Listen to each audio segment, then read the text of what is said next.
স্বপ্ন কি তবে সত্যি হতে চলেছে? ব্রাজিল কি জিতবে পরের বিশ্বকাপ? আধুনিক ফুটবলে বিশ্বজয়ের জন্য দরকার অপ্রতিরোধ্য মাঠ। সেলেসাও মিডফিল্ডের সৈনিকরা যেন সে পথেই হাঁটছে। নিউক্যাসল ইউনাইটেড জার্সিতে ব্রুনো গুইমারেস তো রীতিমতো উড়ছেন আকাশে। প্রিমিয়ার লিগে নিজের খেলার শেষ ম্যাচেও পেলেন গোল। এছাড়াও ম্যান ইউতে চেনা ছন্দে অভিজ্ঞ ক্যাসিমিরো, চেলসিতে আন্দ্রে সান্তোস সহ বেশ কিছু তরুণ মিডফিল্ডার আছেন আনচেলত্তির হাতে, যারা জেতাবে ব্রাজিলকে হেক্সা বিশ্বকাপ।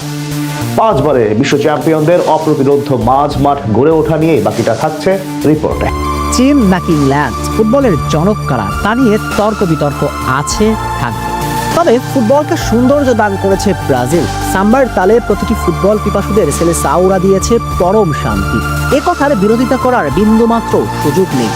ইংল্যান্ড অথবা চীন যদি হয় ফুটবলের জনক, তাহলে ব্রাজিলি ফুটবলের মাতৃভূমি।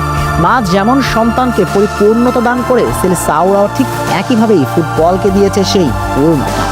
তবে তারা যে শুধু ফুটবলকে সৌন্দর্য, রূপ, লাবণ্য দিয়েই থেমে থেকেছে তা নয়, বরং ইতিহাস সাফল্য সবকিছুর শীর্ষে আছে 5 বারের বিশ্ব চ্যাম্পিয়নরা, তর্কাতীতভাবেই ফুটবলের রাজা। কিন্তু সেই রাজত্বে আজ চির ধরেছে। ইদানিং কালের পারফরমেন্সটা সেলেসাও স্বরূপ নয়, কারণ তারা ফুটবলের এমন এক দল যাদের কাছে সাফল্য বলতে পুরো দুনিয়া বুঝে ট্রফি। বিশ্বকাপের মতো টুর্নামেন্টে দ্বিতীয় হবার কোনো সুযোগ নেই। চির প্রতিদ্বন্দ্বী আর্জেন্টিনা যখন 32 বছর ছিল ট্রফিলেস, তখনও কেউ প্রশ্ন তোলেনি। সবাই ধরে নিয়েছে এটাই তো স্বাভাবিক। 32 বছরের আলবাসিরেস্তারা ট্রফিলেস থাকবে এ আবার এমন কি? কিন্তু দলটা তো ব্রাজিল।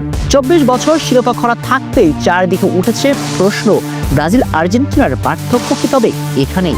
সে প্রশ্নের উত্তর খোঁজা C24 নিউজের কাজ নয়, বরং উত্তর খোঁজা যাক সেলেসাওরা কি আবারও স্বরূপে ফিরবে। হ্যাঁ, ব্রাজিল আবারও ফিরবে, ঠিক বসন্তকালে শিমুল ফুলের মতো করে ফিরবে। আকাশে মেঘ জমা থাকে ঠিক, তার মানে এই নয় যে ওই কালো মেঘ আকাশকে গ্রাস করে নিয়েছে। মেঘ ঠিকই একটা সময় সরে যায়, নতুন সূর্য আবারও আকাশে ডানা মেলে। সেজন্যই তো বাংলা প্রবাদে বলা, মেঘ ঢেকে করিস রে ভয়, আড়ালে তার সূর্য হাসে। ব্রাজিল ফুটবলের সূর্যটাও ঠিক আড়াল থেকে এভাবেই হাসছে। ওই যে দেখুন না, নিউক্যাসল ইউনাইটেড মিডফিল্ডার ব্রুনো গুইমারেসকে। ব্রাজিল ভক্ত হিসেবে আপনাকে হাসির সাহস যোগাচ্ছে। প্রিমিয়ার লিগে যথারীতি আকাশে উড়ছেন, নিজের খেলা শেষ ম্যাচেও পেয়েছেন গোল। তাতে এই মিডফিল্ডার দেখাচ্ছেন বড় স্বপ্ন, কেননা আধুনিক ফুটবলের বিশ্বকাপে মিডফিল্ডই তো গড়ে দেয় পার্থক্য। আর ব্রুনো গুইমারেসের মতো মিডফিল্ডার পাওয়া আনচেলত্তির জন্য আশীর্বাদ স্বরূপ। এই মুহূর্তে যদি আপনি প্রিমিয়ার লিগের সেরা 5 জন মিডফিল্ডারের তালিকা তৈরি করেন, তাহলে নিঃসন্দেহে সেই তালিকায় থাকবেন ব্রুনো, যে বিশ্বকাপে গড়ে দিতে পারেন ফারাক। গোধূলি লগ্নে ম্যান ইউ জার্সিতে নিজের চেনা ছন্দে ফিরেছেন ক্যাসিমিরো। এই 2 মিডফিল্ডার যথেষ্ট প্রতিপক্ষের সুতো খোলার জন্য। তাদের সঙ্গে আছেন প্রিমিয়ার লিগের মিডফিল্ডার লুকাস পাকেতা।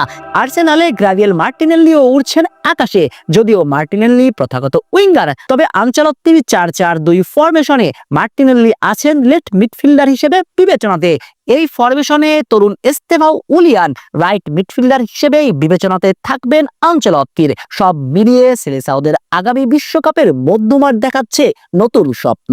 বিশ্ব জয়ের জন্য যেমন মধ্যমাঠ দরকার, তেমনই এক মিডফিল্ড তৈরি করছেন ফুটবল ইতিহাসের সর্বকালের সেরা এই কোচ।